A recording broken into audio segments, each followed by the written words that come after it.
ஒரு பேரு the king சென்னைக்கு வராரு. மரைக்காயர். யார் இவர்? Purity you can feel. Intention you can carry.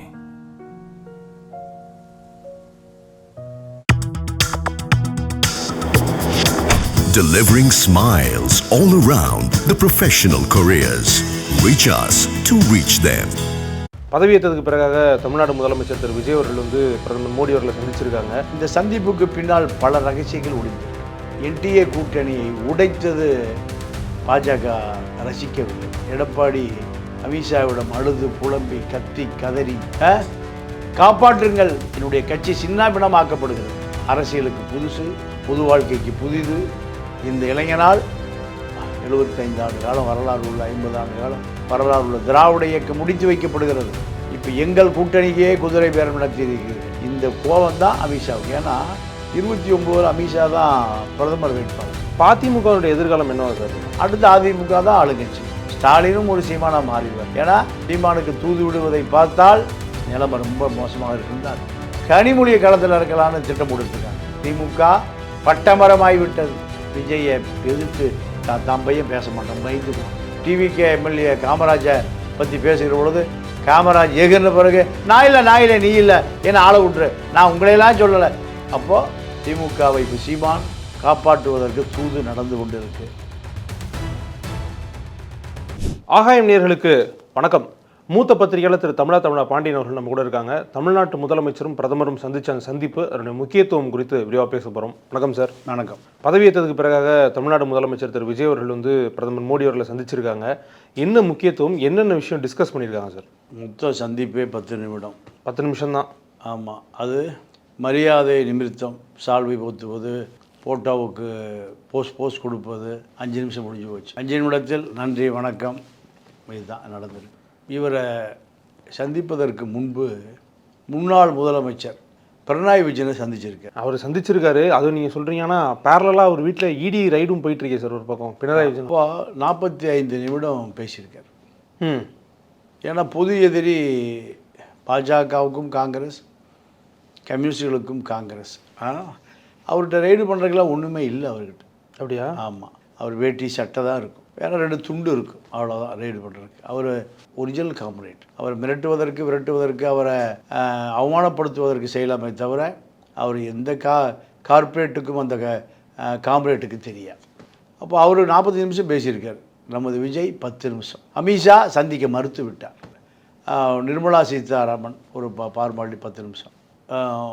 மதியம் தடபுடலான விருந்து, சோனியா வீட்டில் சந்திக்கவில்லை, ராகுலை சந்திக்கவில்லை, சென்னை திரும்பிட்டார். ஒரு நாள் அவருக்கு டைட் ஷெட்யூல்டு எங்கே, டெல்லியில். எதுவுமே நடக்கவில்லை. காரணம், மோடி அமித்ஷா சந்திப்பு ரொம்ப ஒரு புரோட்டோக்கால். அதாவது முதல்வர் ஒரு பிரதமரை சந்திக்கக்கூடிய விரும்பாத முதல்வர்கள். நீங்கள் உதயநிதி கூட பலமுறை பார்த்துருக்கார்.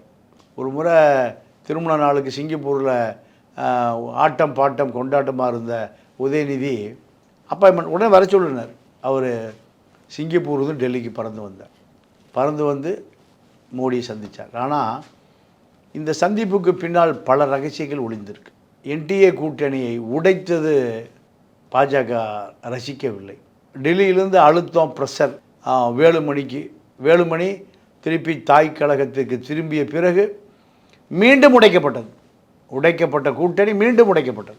எடப்பாடி அமித்ஷாவிடம் அழுது புலம்பி கத்தி கதறி காப்பாற்றுங்கள், என்னுடைய கட்சி சின்னாபின்னமாக்கப்படுகிறது, அரசியலுக்கு புதுசு, பொது வாழ்க்கைக்கு புதிது, இந்த இளைஞனால் 75 ஆண்டு காலம் வரலாறு உள்ள 50 ஆண்டு காலம் வரலாறு உள்ள திராவிட இயக்கம் முடித்து வைக்கப்படுகிறது, அதிமுக அழிக்கப்படுகிறது.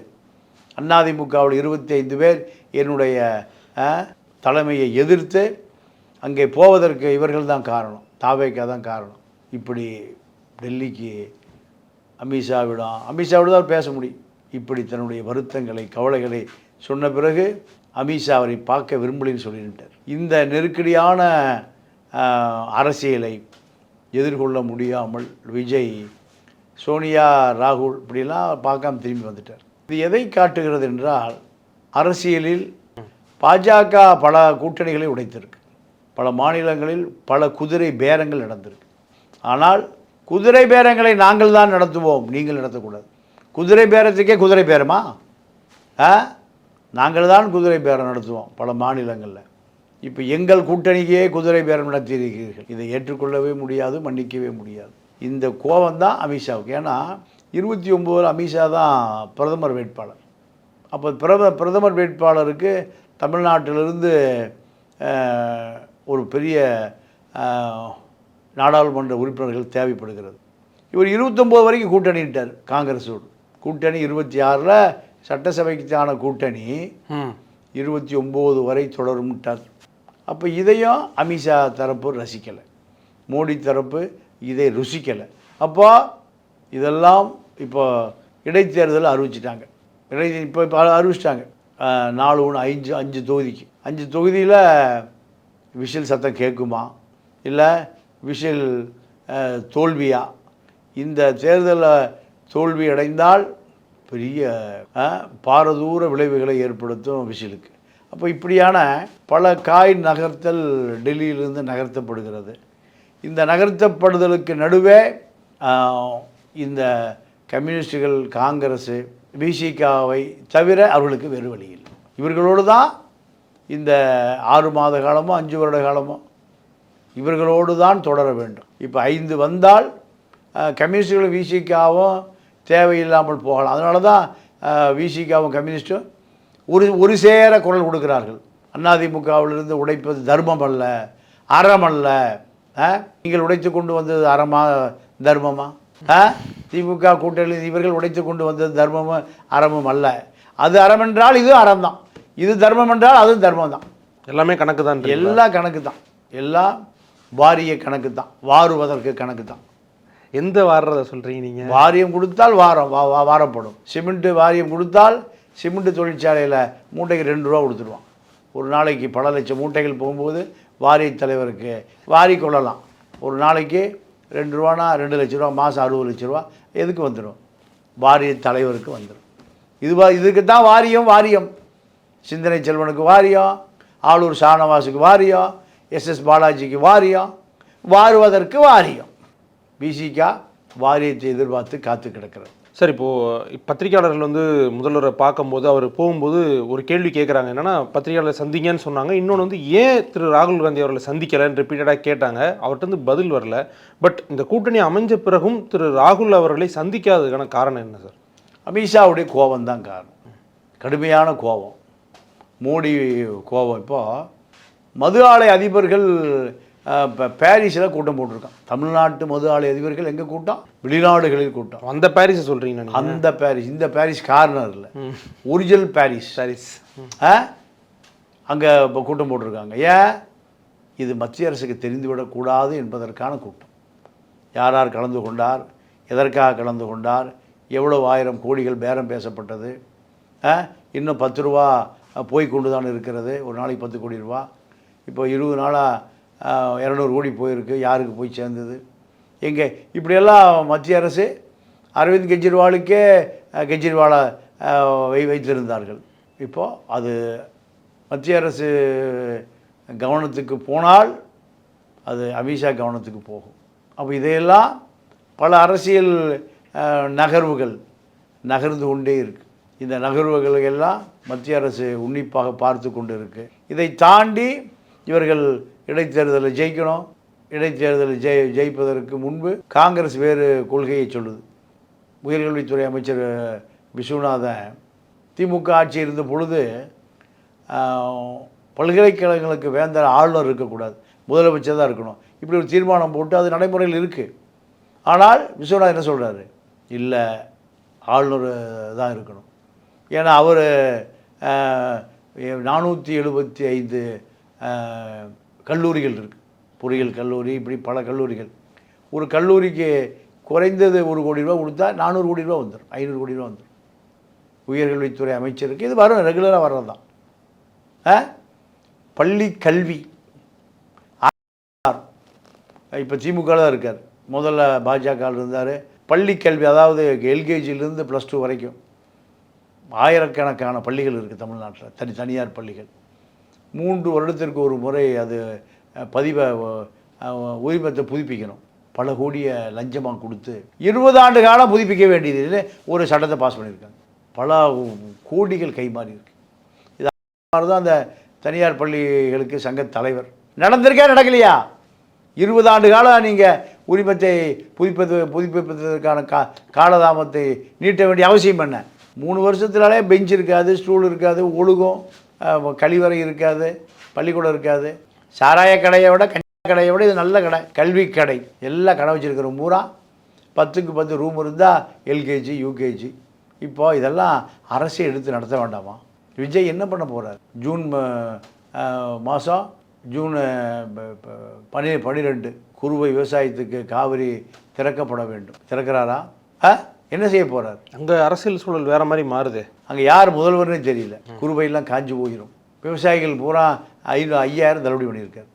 அதிகாரிகள் எதை சொல்லுகிறார்கள்? பணமே இல்லைங்க, ஃபைனான்ஸே இல்லை. எங்களுக்கே சம்பளத்துக்கு சரியாக போச்சு.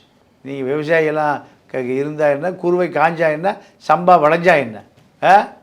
கர்நாடகாவிலேருந்து அரிசி இறைக்கலாம். 5000 ரூபா விவசாயிகளுக்கு தள்ளுபடி பண்ணியிருக்கார். அப்போது அதிகாரிகள் ஆட்சி நடக்குது, அதிகாரிகளை வேலை வாங்கக்கூடிய ஆட்சி இல்லை.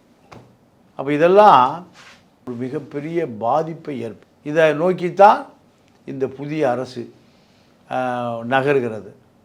கேட்டால் எம்ஜிஆர், நாங்கள் எம்ஜிஆர் கோட்டு போட்ட எம்ஜிஆர். என்றைக்கு எம்ஜிஆர் கோட்டு போட்டார்? எம்ஜிஆர் ஆட்சி எப்படி நடந்ததுன்னு தெரியுமா? எம்ஜிஆர் அடித்தட்டு மக்களோடு எப்படி தொடர்பு இருந்தாலும் தெரியுமா? கேரளா முதலமைச்சர் சதீசன் ஒரே ஒரு காரில் வர்றார், பார்த்தீங்களா? முன்னாடி ஒரு கார், முன்னாடி ஒரு ஜீப் வருது, ஸ்டேஷன் ஜீப் வருது. முதலமைச்சர் அங்கே அப்படி தான் இருக்கார். இங்கே பனையூரில் ஆரம்பித்த காரு கான்வாய் தலைமைச் செயலகம் வரைக்கும் வருது. அவ்வளோ இணையா பாதுகாப்பு. இதுன்னு ஆப்கானிஸ்தானா, இல்லை ஏதாவது எத்தியோப்பியாவா, நமீபியாவா?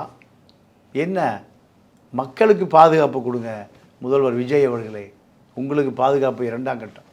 அப்போ இதெல்லாம் இந்த இடைத்தேர்தலில் பெரிய அளவில் பாதிப்பை உண்டாக்கும். இதை எப்படி எதிர்கொள்ள போகிறார் என்பது ஒரு பெரிய கேள்விக்குறியாகவே இருக்குது. என்ன சார், இன்னொரு பக்கம் பார்த்தோம் அப்படின்னா தாவேக்காவை வந்து இப்போ சமீபத்தில் மக்கள் பாராட்டினது ரொம்ப இளம் அமைச்சர்கள் வந்திருக்கிறாங்க, நிறைய சட்டமன்ற உறுப்பினர்கள் இளைஞர்கள் அப்படின்ட்டு. அதிமுகவிலேருந்து ரிசைன் பண்ணிட்டு வரக்கூடியவங்க ரொம்ப கைதேர்ந்த அரசியல்வாதிகள், அனுபவம் உள்ளவங்க, வேறு கட்சி அனுபவம் உள்ளவங்க, இவங்க உள்ளே வந்தாங்கன்னா இந்த யங்ஸ்டர்ஸுக்கு வந்து ஒரு த்ரெட் வந்துடாதா? இல்லை சமாளிச்சுப்பாங்களா? இல்லை, யார் அப்படி வரல, வருவதற்கான வாய்ப்புகளும் இல்லை. அந்த வாய்ப்புகள்லாம் அடைக்கப்பட்டு இப்போ சில எம்எல்ஏக்கள் ரிசைன் பண்ணிட்டு தாவேக்கால வந்து இணையிறாங்க பார்க்குறோம். இல்லை, அது 3 பேர் 4 பேர் இல்லை, பெரிய மாற்றம்லாம் வராது. 3 பேர் தான், 4 பேர் மொத்தம். இடைத்தேர்தல் நடந்தால் 1 5. அது இடைத்தேர்தல் தாவேக்கா தான் வருவான். 4 பேரில் ஒரு பெரிய, நீங்கள் பழைய அலிபாபாவும் வேலுமணி தலைமையில் அவர்கள் வந்தால் பெரிய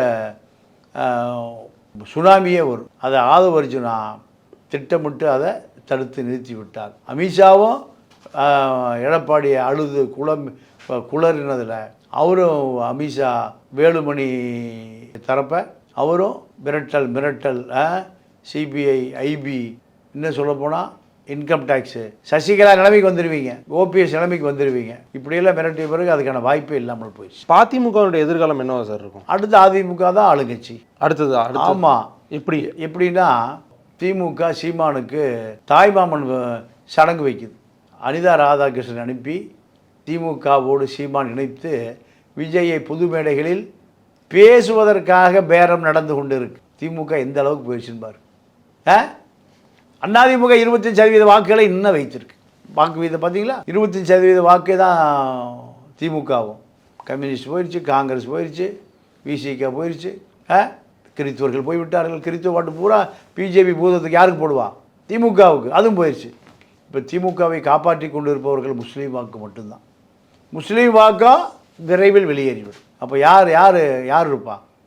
பெரிய சீமா, சின்ன சீமா. ஸ்டாலினும் ஒரு சீமானாக மாறிடுவார். ஏன்னா சீமானுக்கு தூது விடுவதை பார்த்தால் நிலைமை ரொம்ப மோசமாக இருக்குன்னு தான் அர்த்தம்.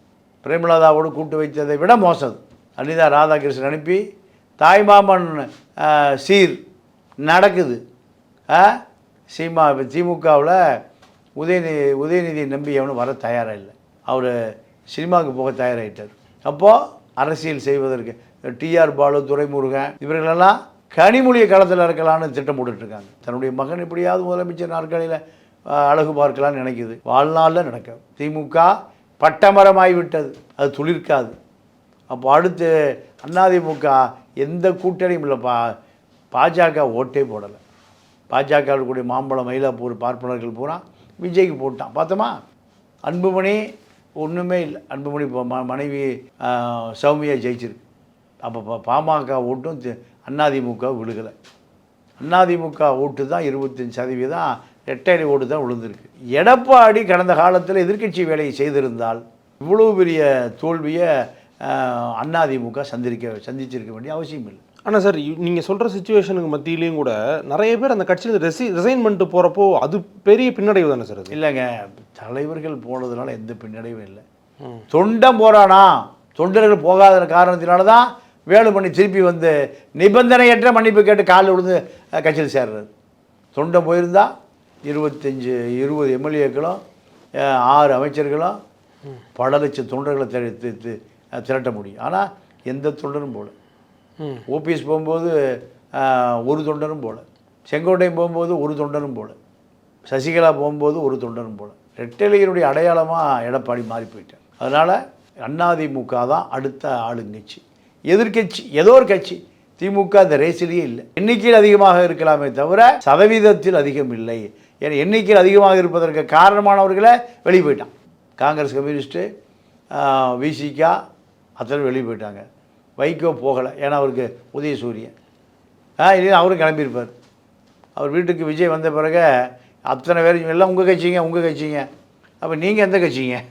இப்படி இருக்குது வைகோ நிலைமை. ஆக திமுக கூட்டணி உடைஞ்சி சின்னம்னு ஆகிப்போச்சு. ஒரு கிறித்துவ வாக்கு கூட அங்கே இல்லை. அப்போ திமுக விஜய் பிரேமலதாவுக்கு தூது விட்டதை போல் யாருக்கு தூது விட்டுருக்காங்க? சீமானுக்கு தூது விட்டுருக்காங்க. தாய்மாமன் சீர், எப்படியாவது என் பையனை காப்பாற்றுங்க, திருமா காப்பாற்றுவார்னு பார்த்தாங்க. திருமா அவர் பையனை திருவிழாவில் விட்டுட்டு போயிட்டார். அவன் வீட்டுக்கு போகிறானா, திருவிழாவில் காணாமல் போகிறானே தெரியல. திருவிழாவில் தொலைத்த குழந்தையை போல் உதயநிதியை திருவிழாவில் விட்டுட்டு போயிட்டார். மகனுக்கு ஒரு பெரிய அரசியல் எதிர்காலம் வேணும். ஒரு கட்சி இருக்குது, முட்டா பையெல்லாம் ஓட்டு போடுவான் திமுகவில். அப்போது விஜயை எதிர்த்து தான் பையன் பேச மாட்டான், பயந்துக்குவான். டிவிகே எம்எல்ஏ காமராஜை பற்றி பேசுகிற பொழுது காமராஜ் எகிர்ன பிறகு நான் இல்லை நீ இல்லை, ஏன்னா ஆளை விட்டுரு, நான் உங்களையெல்லாம் சொல்லலை, உங்களையெல்லாம் சொல்லுவேனா. அப்போது திமுகவை இப்போ சீமான் காப்பாற்றுவதற்கு தூது நடந்து கொண்டு இருக்குது. சீமா இனி வர தேர்தலில் நாம் தமிழரும் திமுகவும் கூட்டணி வைத்து 3% ஓட்டு, உள்ளாட்சி, ஊராட்சி, நாடாளுமன்றம் எல்லாத்திலும் இனிமேல் சீமான் தான் சிறப்பு பேச்சாளர் திமுகவுக்காக. திமுகவை ஒழிப்பதே என்னுடைய வாழ்நாள் வேலை. இப்படி 2009 ஆரம்பிக்கப்பட்ட கட்சி திமுகவை தூக்கி பிடிக்க வேண்டிய தேவை ஏற்பட்டு இருக்கு திமுகவுக்கு. ஆனால் அப்படி ஒரு சாத்தியம் இருக்கா சார்? ஏன்னா அவங்க எதிர்நிலையிலேருந்து அரசியல் பண்ணி அப்படி தான் கட்சியை வளர்த்துருக்குறாங்க நாம் தமிழர். இவங்க கூட கூட்டணி வைக்கிறதுக்கான சாத்தியம் இப்போ நாம் தமிழர் இப்போ நீம் தமிழர் ஆயிடுச்சு. 7 எவ்வளோ ஆகிப்போச்சு? குறைஞ்சிருச்சு. 3 ஆகிப்போச்சு. இந்த 3% திமுகவுக்கு தேவைப்படுகிறது. 0.5% பிரேமலதாவே தேவைப்படுகிற பொழுது 3% தேவைப்படுமா இல்லையா? உதயநிதிக்கு ஒரு பாதுகாவலர், அண்ணன் திருமா பாதுகாப்பார் நினச்சாங்க. அண்ணன் திருமா பாதுகாவலராக இல்லை. அதன் விளைவு இப்போ எதிர்காலத்தில் உதயநிதிக்கு ஒரு பெரிய கேடயம் தேவைப்படுகிறது, பாதுகாப்பு தேவைப்படுகிறது. அதுதான் சீமான் வீட்டுக்கு தாய்மாமன் சீரா தூது அனுப்பியிருக்காங்க அனிதா ராதாகிருஷ்ணன். அனிதா மெட்டல் மார்ட் பெரிய பாத்திர கடை ஓனர். அவர் பேர் ராதாகிருஷ்ணன். அவர் அனிதா ராதாகிருஷ்ணன் மாறிட்டார். இப்போ பண்ட பாத்திரங்களோடு போயிருக்கார். போகும்போது கொஞ்சம் காரில் பாத்திரத்தை ஏற்றிட்டு போயிருக்கார். தாய்மாமன் சீர் தப்பு இல்லை, தாய்மாமன் சீர் கொடுக்கட்டும். ஆனால் தமிழக மக்கள் யாருக்கு சீர் கொடுக்க போகிறார்கள் என்பதை இடைத்தேர்தலையும் அடுத்து வருகிற உள்ளாட்சி, ஊராட்சி தேர்தலையும் பார்க்கக்கூடியதாக இருக்கும். இறுதியாக ஒரு கேள்வி சார். இப்போ நீங்கள் சொல்கிறத வச்சு பார்க்கும்போது, நீங்கள் சொன்ன கருத்துலேருந்து என்னென்னா, களம் இடைத்தேர்தலே தாவேக்கா அதிமுகன்னு மாறுறதுக்கான சூழல் இருக்கா? கண்டிப்பாக அதுதான் அந்த சூழல். ஏன்னா எல்லா ஊர்களையும் அதிமுக கிளை வலுவாக இருக்குது.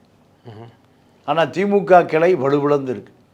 திமுக அந்த 25% வாக்கை நிரூபிப்பதற்கு ஏறக்குறைய மொத்த கூட்டணி இங்கே தான் இருந்தது. பல கட்சி கூட்டணி. அறிவாலயத்தில் சுகிக்காரன் ஏதாவது கரைவெடி கட்டிட்டு போனால் அங்கேயும் அவனை கூட்டிகிட்டு போட்டு அங்கே சாப்பாடு கொண்டு வந்தாங்க. இப்படி நிலைமை ஆகிப்போச்சு பார்த்தீங்களா? எத்தனை கட்சி கூட்டணி அங்கே? ஸ்விக்கி சுமோட்டோ அந்த வழியாக சாப்பாடு எடுத்துகிட்டு போகிறவன் திருப்பி போனால் கூட ஏப்பா கூட்டணிக்கு பேச்சுவார்த்தை வந்தையா, நம்ம கூட பேச்சுக்க, நீ 2 சாப்பாடு நான் 2 சாப்பாடு, சாப்பாட்டு முன்னேற்ற கழகம் கூட்டணி, இப்படிலாம் நடந்தது. இப்போது நீங்கள் காங்கிரஸ் இப்படி தான் 67 இருந்தது. காங்கிரஸு காணாமல் போய்விட்டது. காங்கிரஸை தூக்கி சுமக்க திமுக தேவைப்பட்டது.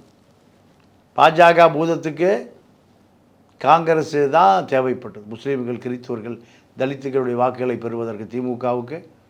திமுக வாக்கு கரைஞ்சே போச்சு. பாஜக பூதம் இல்லைன்னா திமுக பூதமே இல்லை. எது பூதம்னு தெரியல. இது பூதமா அது பூதமா? அது டெல்லி பூதம், இது தமிழ்நாட்டு பூதம். 2 பூதமும் மக்கள் காசை கொள்ளையடிக்குது.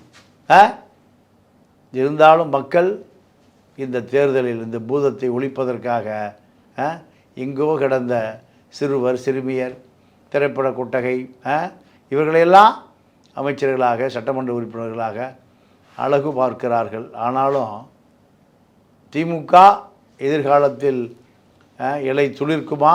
இப்போ அங்கேயே அது சண்டை ஆரம்பிச்சிருச்சு. கனிமொழியிட கட்சி போனால் தான் இந்த கட்சி துளிர்க்கும், இல்லை என்றால் பட்டு போய்விடும். இப்படியான கருத்து வந்த பிறகு தான் சீமான் வீட்டுக்கு திமுக திரும்பி பார்க்க ஆரம்பித்திருக்கிறது. வரலாறு எப்படி போகிறது? பல வரலாறுகள் நீ வரக்கூடிய காலங்களில் மாறுவதற்கு வாய்ப்பு இருக்குது. உங்களுடைய நேரத்துக்கும் கருத்துக்களுக்கும் நன்றி சார். நன்றி, வணக்கம்.